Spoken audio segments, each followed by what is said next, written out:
Hello दोस्तों, स्वागत है आप लोगों का एक बार फिर से हमारे YouTube channel ground history India में। दोस्तों, आप लोगों को जानकर बहुत खुशी होगी कि धीरे धीरे हम जो है आधुनिक भारत का इतिहास आप लोगों के मध्य समाप्त करने वाले हैं दोस्तों।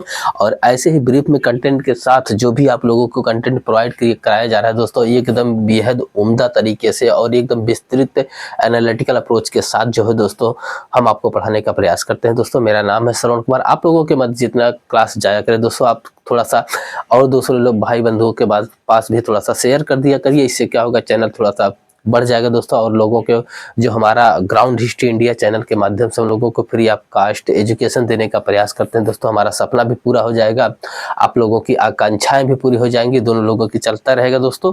क्योंकि आप लोगों को ग्राउंड हिस्ट्री इंडिया चैनल से जो भी चीज़ें प्रोवाइड कराया जाएगा उसका फीस और उसका जो है हमारा मेहनताना बस यही होगा, आपका शेयर और आपका सब्सक्राइब, आपका लाइक, बस यही हमारी फीस है दोस्तों।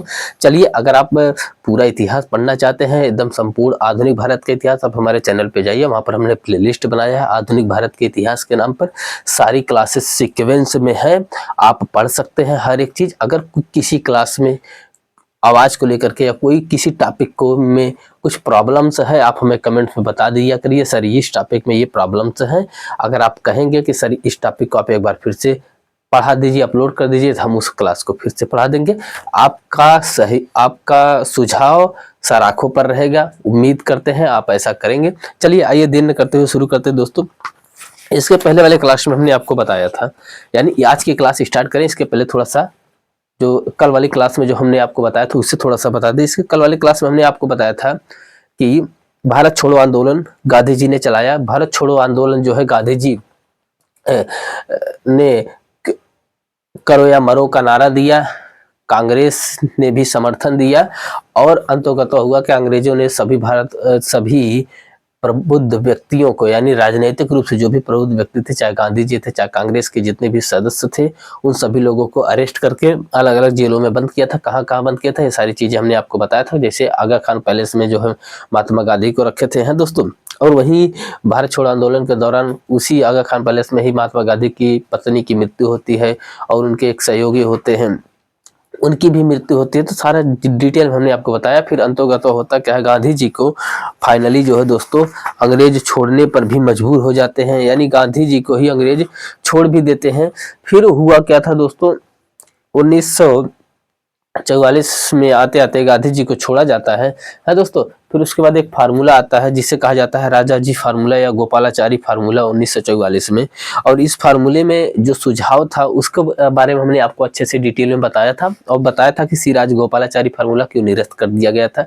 क्यों निरस्त किया गया था दोस्तों, क्योंकि मोहम्मद अली जिन्ना ने इसे जो है क्या कहकर बताया था कि इससे हमें अंग भंग और सड़ा गला पाकिस्तान मिलेगा। क्योंकि कुछ उसके सुझाव ऐसे थे कि कांग्रेस स्वतंत्रता की मांग का समर्थन मुस्लिम लीग करेगी, ठीक है, कांग्रेस द्वारा केंद्र में अस्थायी सरकार के गठन में मुस्लिम लीग सहयोग करेगी, ठीक है, ये सब ठीक सही था। द्वितीय विश्व युद्ध के समाप्त होने पर एक आयोग गठित किया जाएगा। यह आयोग उत्तर पश्चिम और उत्तर पूर्व के मुस्लिम बाहुल जिलों की पहचान करेगा और यह सीमा का निर्धारण भी करेगा। आयोग की यह जांच करेगा कि मुस्लिम बाहुल जिले पृथक राज्य चाहते हैं या नहीं। इसके लिए वयस्क मताधिकार के आधार पर चुनाव कराए जाएंगे।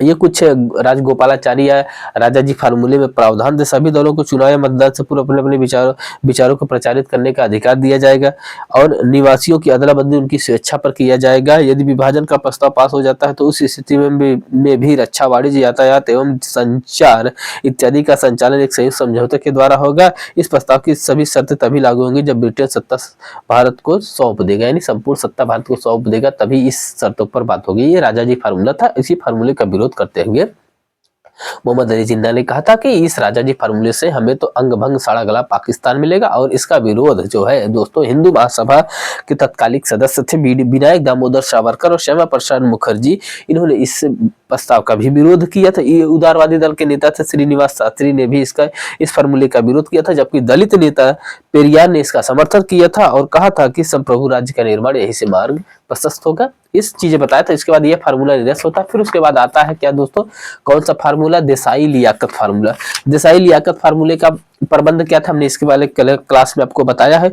उसमें देसाई लियाकत फार्मूले में उपबंध क्या था, मोटा मोटा आप समझ जाइए दोस्तों। केंद्रीय कार्यपालिका में मुस्लिम लीग कांग्रेस दोनों ही दलों से समान सदस्य लिए जाएंगे। ये एक फार्मूला था कि केंद्रीय कार्यपालिका में मुस्लिम लीग और कांग्रेस दोनों ही दलों से सामान्य सदस्य लिए जाएंगे, ये था। दूसरा क्या था, अनुसूचित जाति जनजाति एवं सिखों और अल्पसंख्यकों को भी 20% प्रतिनिधित्व दिया जाएगा। तीसरा था, इस प्रकार गठित अंतरिम सरकार 1935 के भारत शासन अधिनियम के अनुसार ही कार्य करेगी। इसमें भी देखिए दोस्तों कि 30% मुसलमानों को 70% हिंदुओं के बराबर कर दिया गया था। समान प्रतिनिधित्व देने की बात किया गया था, यानी पूरी भारत को, मुस्लिम लीग को। इस प्रस्ताव को भी रद्द किया गया। निष्कर्ष क्या निकला, मुस्लिम लीग और कांग्रेस ने दोनों देसाई लियाकत प्रस्ताव को अस्वीकार कर दिया। फिर भी इस समझौते के आधार पर ही शिमला सम्मेलन हुआ, जिसमें मुस्लिम लीग ने सिद्ध कर दिया था कि देश के मुसलमानों की रहबरी केवल मुस्लिम लीग करती है। इस सारी क्लास की रूपरेखा हम इसके पहले वाले क्लास में आपको बता चुके। आप नए हैं तो पुरानी वीडियोस को भी आप अच्छे से देख सकते हैं, समझ सकते हैं। है दोस्तों, अब आइए आज का जो क्लास का मेन मोटिव है, यानी आज क्लास जो बनाने का उद्देश्य है, अब उस पर चर्चा करते हैं। चलिए, वेबल योजना आज की क्लास का अब स्टार्ट कर रहे हैं। वेबल योजना क्या था, 14 जून 1945। सबसे पहले थोड़ा सा रूपरेखा देखने का प्रयास करते हैं। जैसे देखिए, वेबल योजना क्या था कि दोस्तों, क्रिप्स मिशन जो 1942 में आया था वह असफल हो चुका था। दोस्तों, असफलता से यानी क्रिप्स मिशन की असफलता से यह सिद्ध हो चुका था कि ब्रिटिश सरकार भारतीय समस्याओं का समाधान के प्रति गंभीर नहीं है। वह केवल दूसरे विश्व युद्ध के अपने साथी राष्ट्रों का समर्थन प्राप्त करने के लिए केवल दिखावा कर रही है। क्रिप्स मिशन की असफलता के बाद सरकार ने दमनकारी नीति को अपनाया। इस दमनकारी नीति से उपजे असंतोष के बीच गांधी जी ने 8 अगस्त 1942 को बंबई में अखिल भारतीय कांग्रेस कमेटी की बैठक में निर्णय लिया कि जल्द ही भारत छोड़ो आंदोलन को प्रारंभ करने जा रही। इसी दौरान वायसराय लिन लिथगो का कार्यकाल समाप्त हो गया था और उसके स्थान पर वायसराय वेबल की नियुक्ति हुई थी। वायसराय वेबल ने इस समस्या को कहा था कि मेरे थैले में बहुत सारी वस्तुएं हैं जिसे लेकर मैं आ रहा हूं। यानी क्रिप्स मिशन का जो प्रस्ताव था उसे नहीं माना गया, और न मानने के पीछे कारण क्या था दोस्तों, कि अंग्रेज भी केवल विश्व पटल पर, यानी विश्व बिरादरी में अंग्रेज यह दिखाने का प्रयास कर रहे हैं कि हम भारतीयों को स्वराज्य तो दे रहे हैं, उन्हें स्वतंत्र करने का प्रस्ताव तो कर रहे हैं, लेकिन भारतीय लोग स्वराज्य चाहते ही नहीं है, भारतीय लोग हमारे अधीनस्थ रहना चाहते हैं। विश्व बिरादरी में यह दिखाने का प्रयास करते हैं। क्यों दिखाने का प्रयास कर रहे थे, क्यों? क्योंकि अमेरिका ने अटलांटिक चार्टर एक्ट में यह बात पुष्ट किया था, यह बात मेंशन रखा था कि हम जो युद्ध लड़ रहे हैं, मित्र राष्ट्र जो युद्ध लड़ रहे हैं, मित्र राष्ट्र मतलब इंग्लैंड और अमेरिका, अभी इसमें आकर के सोवियत संघ भी जुड़ जाता है, यानी रसिया भी जुड़ जाता है। तो ये लोग विश्व बिरादरी में यह बात बताने का प्रयास कर रहे हैं, विश्व के लोगों को यह मैसेज देने का प्रयास कर रहे हैं, हम स्वतंत्रता, समानता और आत्मनिर्णय पर युद्ध लड़ रहे हैं। जहां जहां पर कॉलोनिज्म, लोगों पर कब्जा किया गया, हम उन्हें मुक्त कराने की बात कर रहे हैं। इसके तहत उन्होंने अटलांटिक चार्टर पर लड़ने की बात किया था, और गांधी जी यही बात का फायदा उठाते हुए कि कम से कम विश्व के बिरादरी के लोगों तक यह मैसेज भी पहुंच जाए कि भारत भी अंग्रेजों के अधीन नहीं रहना चाहता है, इसीलिए गांधी जी ने 8 अगस्त 1942 को बंबई में यह कॉन्फ्रेंस बुलाया। कांग्रेस की वर्किंग समिति में यह बात रखा कि हम भारत छोड़ो आंदोलन चलाएंगे, और इस प्रस्ताव को न मानते हुए कुछ लोग विरोध किए, कुछ लोग बाद में समर्थन किए, उन्हें भारत छोड़ो आंदोलन चलाना पड़ा। भारत छोड़ो आंदोलन हुआ। इसी बीच हुआ क्या, इसलिए इस पूरे टॉपिक को क्यों बता रहे हैं कि जैसे ही भारत छोड़ो आंदोलन का निर्णय होता है, लॉर्ड लिन लिथगो का कार्यकाल अब समाप्त हो चुका है। अब भारत के वायसराय बन के आ रहे हैं लॉर्ड वेबल ने कहा कि हमारे साथ है दोस्तों। उन्होंने कहा था कि मेरे थैले में बहुत सारी वस्तुएं हैं जिसे मैं लेकर आ रहा हूं। यानी थोड़ा सा हमने आपको कुछ पॉइंट भी लिखने का प्रयास किया है कि जैसे क्रिप्स मिशन की असफलता, सरकार की दमनकारी नीति, जनता में व्याप्त असंतोष के कारण गांधी जी ने 8 अगस्त 1942 को कांग्रेस के बंबई अखिल भारतीय कांग्रेस कमेटी में भारत छोड़ो आंदोलन करने का निर्णय लिया था। इसी समय लॉर्ड लिथगो का कार्यकाल समाप्त हो गया। अब वायसराय लॉर्ड वेबल बनते हैं। वेबल ने कहा, मेरे थैले में बहुत सारी वस्तुएं जिसे मैं लेकर आ रहा हूं। यानी इस पूरा बैकग्राउंड क्यों बताने का प्रयास कर रहे हैं 1944 से है दोस्तों। 1944 से अब पूरा रूपरेखा क्यों बताने का प्रयास कर रहे हैं 1942 से, क्योंकि वेबल वायसराय है, उनके द्वारा कुछ प्रस्ताव अब किया जा रहा है। अब उन्हें समझने का प्रयास करिए। जैसे वेबल योजना आने के कारण क्या था, सबसे पहले कारण की बात करते हैं। कारण वही था जैसे अगर आप भारत छोड़ो आंदोलन हमारा पढ़े होंगे, गांधी जी का हमने जो भारत छोड़ो क्विट इंडिया मूवमेंट पढ़ाया, भारत छोड़ो आंदोलन शुरू होने के कारण क्या थे और खासकर वेवेल को आने के कारण क्या थे, यानी दोनों एक पैरेलल है, दोनों के कारण सेम है। कारण क्या है, भारत छोड़ो आंदोलन शुरू करने के पीछे कारण क्या था, कारण यही था जापान के विरुद्ध सहयोग प्राप्त करना, क्योंकि भारत छोड़ो आंदोलन जब गांधी जी चला रहे थे तो अंग्रेजों से आह्वान कर रहे थे कि भारत को भारतीयों के लिए छोड़कर जाओ, अगर तुम निर्णय कुछ नहीं ले पा रहे हो तो जैसे भी हो वैसे ही भंवर में ही छोड़ करके भारत को चले जाओ। यह बात कौन कहते, यह बात गांधी जी कहते। ध्यातव्य रहे, गांधी जी इसके पहले जो भी आंदोलन करते थे, गांधी जी इसके पहले जो भी आंदोलन करते थे वो सारे आंदोलन अंग्रेजों के नियमों के विरोध होता था, उनके कानूनों का विरोध करते थे, प्रत्यक्ष रूप से अंग्रेजों का विरोध नहीं करते थे। लेकिन भारत छोड़ो आंदोलन में सीधे सीधे गांधी जी अंग्रेजों से कह रहे हैं कि अब आप जो है भारत को छोड़कर चले जाओ, अगर नहीं जा पा रहे हो, सुझाव कुछ नहीं कर पा रहे हो, जैसे भी है वैसे ही भंवर में भारतीयों को छोड़कर चले जाओ, भारतीयों को जापान के लिए मत छोड़ के जाओ और भारत को हमेशा के लिए गुलाम बनाने की योजना करके मत जाओ, भारत को भारतीयों के लिए ही छोड़कर चले जाओ। ऐसा ना हो कि तुम्हें जापानी लोग आकर के अटैक करें, क्योंकि दक्षिण पूर्वी एशिया में जापान बहुत ही तेजी से जीत रहा था। जापान उस समय एक ऐसा देश था दोस्तों, एयरबेस उसका इतना मजबूत था कि वो अमेरिका तक को भी नहीं छोड़ा था, है दोस्तों। तो गांधी जी ने कहा था कि जापानियों के लिए मत छोड़ के जाइए, कि आप पता चला आपके ऊपर हमला करें, आप यहाँ पे बसे हैं, आपकी वजह से जो है हम जापानियों के फिर गुलाम बन जाए। इसीलिए गांधी जी ने कहा था कि, और वेवेल को आने के पीछे भी कारण वही था, जापान के विरुद्ध सहयोग प्राप्त करना। यानी जापान दक्षिण पूर्वी एशिया पर बहुत ही तेजी से जीत रहा था अपने एयरबेस के माध्यम से, एक के बाद एक सिंगापुर, मलाया, इंडोनेशिया सब कुछ वो जीत रहा था जापान। इसी क्रम में जो है दोस्तों सुभाष चंद्र बोस भी जापानियों के साथ एक प्रकार से कहीं मिल करके अंग्रेजों को मार भगाने की योजना बना रहे थे, क्योंकि ध्रुव राष्ट्रों की तरफ द्वितीय विश्व युद्ध में एक तरफ इंग्लैंड थे, रूस था, अमेरिका था, तो दूसरी तरफ जापान था, तो जर्मनी था, है दोस्तों। तो ये दो बड़े देश आपस में युद्ध कर रहे थे, लड़ रहे थे, तो इन्हीं की तरफ सुभाष चंद्र बोस भी थे, है दोस्तों। यही वो बात थी जिससे जो है डर करके वेवेल आए थे। वेवेल चाहते थे कि कम से कम भारतीय लोगों का सहयोग प्राप्त कर लिया जाए, कम से कम भारतीय लोगों का सहयोग प्राप्त कर लिया जाए, भारतीय लोगों से सेना में भर्ती कराया जाए और इन्हें फिर वही मोर्चे पर जापान के विरुद्ध युद्ध में उतारा जाए, है दोस्तों। इसीलिए आए थे वेवेल, जापान के विरुद्ध सहयोग प्राप्त करना। जैसा कि हमने आपको बताया था कि वैसे तो यूरोप में दूसरा विश्व युद्ध समाप्त हो चुका था, परंतु एशिया में जापान लगातार युद्ध के मोर्चे पर आगे बढ़ रहा था। इसीलिए वायसराय वेवेल भारतीयों का सहयोग पाने की अभिलाषा से वेवेल योजना को लेकर आए थे। और इसी समय चर्चिल ने भी, ब्रिटेन का जो प्रधानमंत्री था चर्चिल, वो ये कह भी रहा था कि जिस समय हम दुनिया पर जीत रहे हैं उसी समय हम एक कमबख्त बुढ़े के सामने झुक जाएं, आत्मसमर्पण कर दें। यह बात चर्चिल खिन्नस में आकर के, खिन्नस खा करके कह रहा था। दोस्तों ब्रिटेन में आम चुनाव होने वाला था और इसी समय अब देखिए क्या था कि उदारवादी, यानी एक प्रकार से कहें उदारवादी दल के नेता थे विंस्टन चर्चिल, प्रधानमंत्री थे और वो चुनाव लड़ रहे थे। दूसरी तरफ लेबर पार्टी यानी मजदूर पार्टी के नेता थे क्लेमेंट इटली। क्लेमेंट इटली ने अपने घोषणा पत्र में कहा था कि यदि हमारी सत्ता यानी मजदूर पार्टी की सत्ता इंग्लैंड में बनती है तो हम जो है क्या करेंगे, भारत को कॉलोनिज्म से मुक्त कर देंगे, यानी भारत को अंग्रेजों से हमेशा के लिए छोड़ देंगे, यानी अंग्रेज हमेशा के लिए भारत को छोड़ देंगे, मुक्त कर देंगे।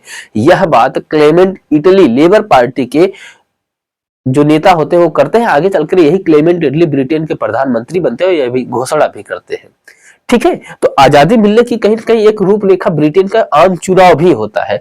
तो आप आगे समझने का प्रयास करिए। जैसे हमने यहाँ पर लिखा है, ब्रिटेन में आम चुनाव नजदीक था। ब्रिटेन का मजदूर दल चर्चिल की भारतीय नीति की आलोचना कर रहा था। यही नहीं, मजदूर दल के घोषणा पत्र में भारत को आजाद कर देने का भी उल्लेख किया गया। जो नोट्स में लिखा है वो हमने थोड़ा सा आपको अच्छे से व्याख्या करके बताने का भी प्रयास किया है। और तीसरा कारण क्या था, मित्र राष्ट्रों का दबाव था। यानी मित्र राष्ट्र मतलब अमेरिका था, रसिया था। ये लोग कह रहे थे अटलांटिक चार्टर के माध्यम से कि जहां जहां भी कुछ लोग अगर किसी के अधीन नहीं रहना चाहते, जहां जहां भी अगर कुछ लोग किसी को गुलाम बनाए हैं, हम उन्हें मुक्त कराने के लिए युद्ध लड़ रहे हैं। स्वतंत्रता, समानता और आत्मनिर्णय के लिए युद्ध लड़ रहे हैं। स्वतंत्रता, समानता और बंधुत्व के लिए युद्ध लड़ रहे हैं, ताकि लोग जो है दोस्तों मित्रता पूर्वक एक दूसरे के साथ रहे, न कि किसी के दबाव में रहे। इस पटल पर ये लोग युद्ध लड़ रहे थे और गांधी जी भी चाह रहे थे कि कम से कम एक ऐसा आंदोलन चलाया जाए, लोगों को लगे कि हम लोग भी ब्रिटेन के अधीन नहीं रहना चाहते हैं, हम लोगों को भी स्वराज्य चाहिए। तो गांधी जी की भी सोच अपनी जगह पर सही थी और विश्व भारत छोड़ो आंदोलन के माध्यम से विश्व बिरादरी में यह मैसेज भी गया है। दोस्तों अब समझिए, भारत में मित्र राष्ट्र क्या कह रहे थे, जैसे यूएसए, ऑस्ट्रेलिया, फ्रांस तथा चीन आदि राज्यों की तरफ से चर्चिल पर लगातार यह दबाव बनाया जा रहा था कि भारत पर अटलांटिक चार्टर लागू करे और जापान के विरुद्ध भारतीयों का सहयोग प्राप्त करे।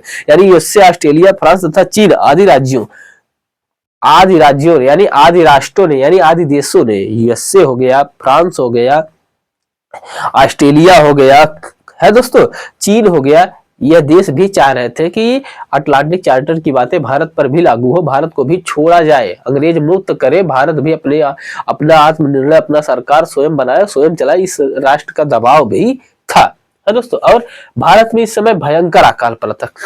ये वही दौर है दोस्तों जिस समय भारत में भीषण अकाल पड़ा है, लोग भूखमरी से त्रस्त है, खाने के लिए लाले पड़े हैं, और उसी समय आप युद्ध लड़ रहे हैं, लोगों को कह रहे हैं कि सेना में भर्ती हुई है और हमें युद्ध करिए।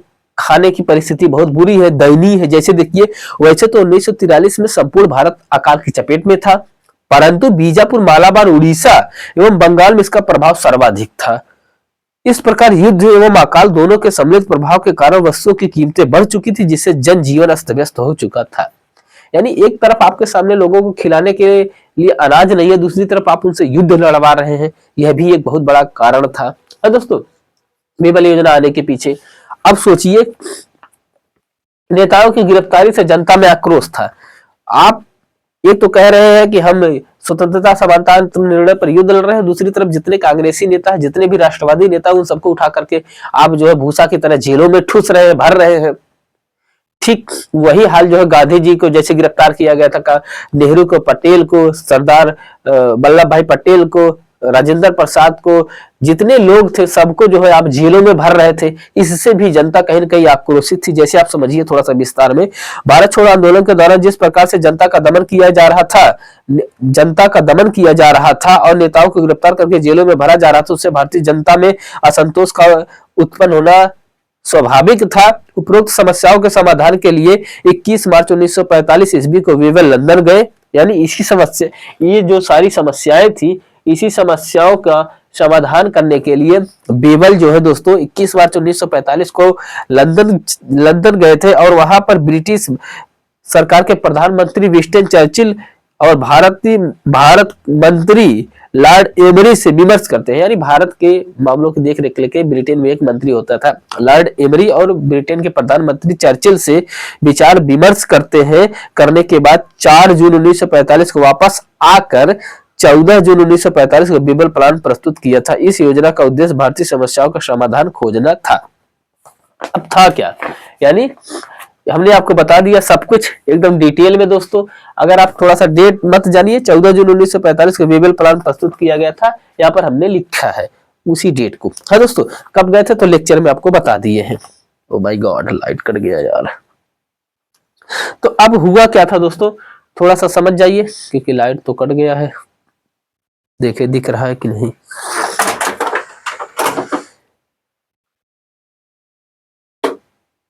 अच्छा हाँ, दिख रहा होगा थोड़ा बहुत, चलिए ठीक है।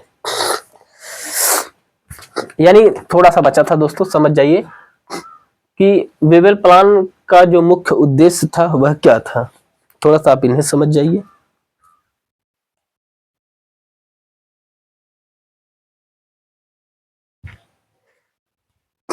तो आप अच्छे से हर एक चीज को टेक ओवर कर ले जाएंगे दोस्तों।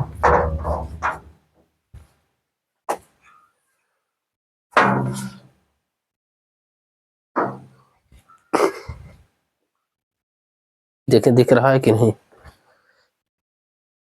अब शायद दिख रहा होगा आप लोगों को। तो वेबल का जो प्लान था उसका उनका पहला सुझाव क्या था? पहला सुझाव था कि नई कार्यपालिका परिषद का गठन किया जाएगा। ठीक है, नई कार्यपालिका परिषद का गठन मतलब जैसे इन्होंने कहा था कि वेवेल योजना में निर्देश दिया गया था कि केंद्र में वायसराय की एक नई कार्यपालिका का गठन होगा, जिसमें वायसराय और सेनापति का पद छोड़कर, यानी वायसराय और सेनापति का पद छोड़कर सभी पद भारतीयों को दिए जाएंगे।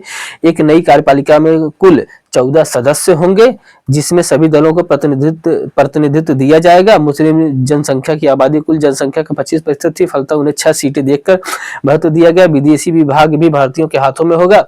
भविष्य में बनने वाली नई कार्यपालिका अंतरिम सरकार की भांति कार्य करेगी। गवर्नर जनरल के बिना कारण निषेधाधिकार का प्रयोग नहीं करेंगे। युद्ध समाप्त होने के बाद भारतीय स्वयं ही अपना संविधान बना सकेंगे। यानी 25% मुस्लिमों की जो आबादी थी उनके लिए वायसराय कार्यकारिणी में 6 सदस्यों की नियुक्ति किया गया था, जिसमें 14 सदस्य होते थे। 6 की नियुक्ति मुस्लिम लीग के द्वारा हुआ था, यानी मुस्लिमों की संख्या निर्धारित किया गया था। अब सोचिए, यही भेदभाव था। दूसरा क्या था, राज्य सचिव की भूमिका। राज्य सचिव की भूमिका क्या होगी? वेबर प्लान में यह स्पष्ट किया गया था कि राज्य सचिव का हस्तक्षेप न्यूनतम होगा, जबकि वायसराय में मुख्य सेनापति भारत की सुरक्षा के लिए उत्तरदायी होंगे।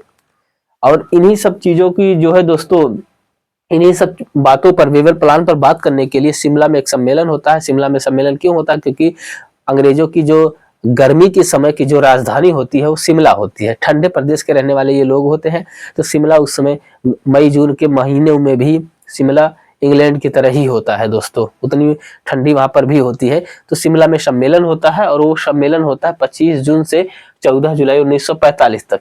सम्मेलन असफल हो जाता है। क्यों असफल हो जाता है? उसके पीछे कारण क्या था दोस्तों? सोवियत संघ प्लस यूएसए को सांत्वना देना, यानी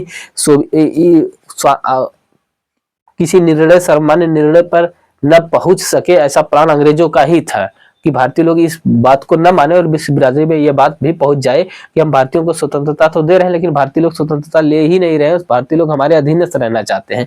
लेकिन उसके पीछे कारण कुछ और था दोस्तों। जैसे आप समझिए, ये विश्व बिरादरी में कुछ और सांत्वना दे रहे हैं और बता कुछ और रहे थे। जैसा कि आप सारे लोग जानते हैं, कांग्रेस का चरित्र समाप्त करने का प्लान था, यानी 25% मुसलमानों को जो है दोस्तों, अगर इस प्लान को कांग्रेस मान लेती तो उसका चरित्र ही समाप्त हो जाता। जैसे अगर आप समझिए कि कैसे 25 जून से 14 जुलाई 1945 तक शिमला में सम्मेलन बुलाया गया। इसमें सभी राजनीतिक दलों के कुल 21 नेताओं को आमंत्रित किया गया था। इस बैठक में भाग लेने वाले प्रमुख नेताओं में कौन कौन से थे? जैसे यानी अब्दुल कलाम आजाद, जवाहरलाल नेहरू, सरदार पटेल, खान अब्दुल गफ्फार खान। ये कांग्रेस से थे, यानी 4 लोग, अबुल कलाम आजाद, जवाहरलाल नेहरू, सरदार पटेल, खान अब्दुल गफ्फार खान, ये कांग्रेस से थे। मोहम्मद अली जिन्ना, लियाकत अली और नवाब इस्माइल खान, अब्दुल रब निस्तर, ये मुस्लिम लीग से थे। यानी 4 लोग कांग्रेस से, 4 लोग मुस्लिम लीग से। दोनों को बराबरी का अधिकार दिया गया था दोस्तों। मास्टर तारा सिंह अकाली नेता के रूप में भाग लिए थे। गांधी जी ने इस सम्मेलन में भाग नहीं लिया था, हालांकि इस सम्मेलन में भी गांधी जी शिमला के आसपास ही थे। दोस्तों, यद्यपि सम्मेलन के समय शिमला में ही उपस्थित थे। जिन्ना ने मुस्लिम लीग की अध्यक्षता किया तथा कांग्रेस का नेतृत्व अबुल कलाम आजाद ने किया था।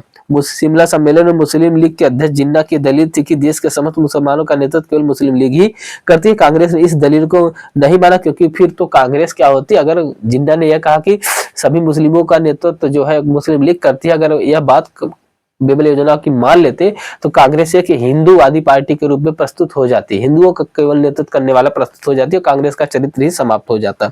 अबुल कलाम आजाद ने शिमला सम्मेलन की विफलता में कहा था कि भारत के राजनीतिक इतिहास में एक जल विभाजक के रूप में यह सिद्ध होता है। असफलता की घोषणा, जैसे हमने आपको बताया था ना, सोवियत संघ प्लस यूएसए को सांत्वना देना चाहते थे कि हम भारत को स्वतंत्रता तो दे रहे हैं, भारतीय लोग स्वतंत्रता ले नहीं रहे हैं।